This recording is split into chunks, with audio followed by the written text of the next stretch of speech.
In this video, we're going to talk about some topics that you should kind of know coming into AP Calc based off your summer work. There's a lot more that you need to know, but these are some of the very most common ones. So first, we're going to look at finding average rate of change. When we see this word average, we're finding slope because that's what the rate of change is. Later, we'll talk about exact rate of change, and that's slightly different.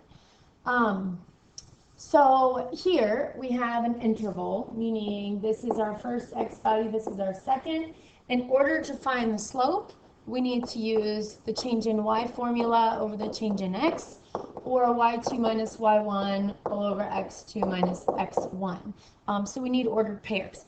All we have currently are x values. So we need to find both of these. Please don't misinterpret this and think the negative is squared. This actually means there's a -1 here, and order of operations says we have to square this guy before we then multiply by -1. So just keep that in mind. So f of -3 is actually going to be negative, and then -3 squared plus 1, and f of 2 is kind of written like that. So when we simplify this, we really have -9 plus 1. And when we simplify this side, we really have -4 plus 1. And so now we have two y values that correspond to these two x values. So my slope is going to be -3 minus -8 all over 2 minus -3. And we get an average rate of change of 1. When we go to find exact trig values, remember we need to find our reference angle on the unit circle. So here I read this as the fact that we have 5 pi over 4s. Pi over 4 is 45 degrees because remember pi is equal to 180 degrees. And when I split that into 4 pieces, I'm splitting it in half twice. So I get 45 degrees, and then I need to repeat that 5 times. So we start at 0.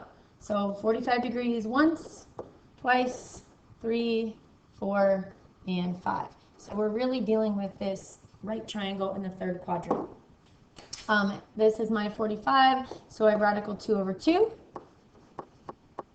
My hypotenuse is 1. Because I'm to the left, that guy's negative, and I'm down, that guy's also negative. Hypotenuse is always positive. Tangent is opposite over adjacent. So using these values, the opposite side is negative radical 2 over 2. The adjacent side is also negative radical 2 over 2, and my tangent is 1. Sine of 3 pi over 2, again, any multiple of pi over 2 should be much easier because it's right on an axis. So if this is pi, or 180, pi divided by 2 is only half of that. And I need to repeat that 3 times. So I have 1, 2, 3. 3 pi over 2 is down here. The ordered pair at that point is 0, -1. And I'm looking for the sine of that angle. The sine is equal to -1. You need to know how to factor, and you need to know how to simplify rational expressions. We'll look at those in future examples where we're finding limits. So I'm not going to go over specific examples of those topics. Okay, you need to know how to find a limit looking at a graph. Limits notation uses an arrow. This means x is approaching 4. When we see function notation, this means x equals 4. So there's two different things. When we see an equal sign, we look right at 4. When we see an arrow, we're getting close to 4. So if we look at our graph, again, whenever you have a graph, use it. This says I'm approaching 0. So I just have to make sure I approach the same value. So from the left, I approach 1. From the right, I approach 4. I cannot choose my favorite, so here I'll say this does not exist. I can't just pick one. For part B, I'm going to approach 2. So from the left, I approach y equals 1, and from the right, I also approach y equals 1. This open circle means nothing. If it was filled in, I would have the same exact answer here. I do not care what happens when I get there. One strategy is to draw a dashed line and totally ignore what's right there at 2. Ignore the fact that that's an open circle. We're just getting towards that line. Part C, we're approaching 4. So as I approach from the left, and as I approach from the right, I'm increasing forever and ever and ever. I'm not going to one specific value. So here we'll say this does not exist.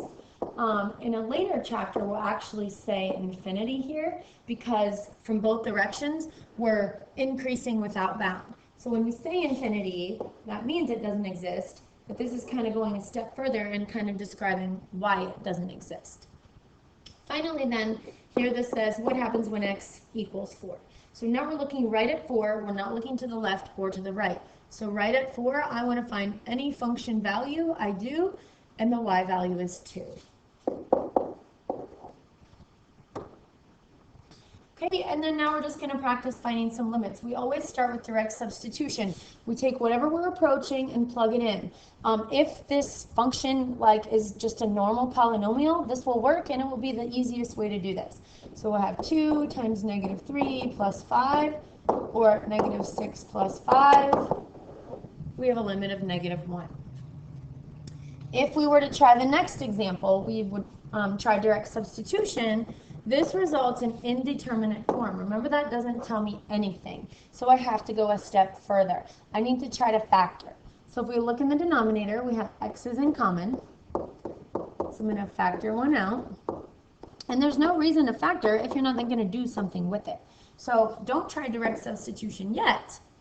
Do something with this new expression, and we can actually divide that x out so that we can find the limit as x approaches 0 of 1 over x minus 1. And make sure we understand this is in the denominator, it's still in the denominator. If I plug in 0, I get 1 over negative 1 or negative 1. Okay, next one, we have trig involved. When we plug in 0, we get the cosine of 0, tangent of 0, all over 0.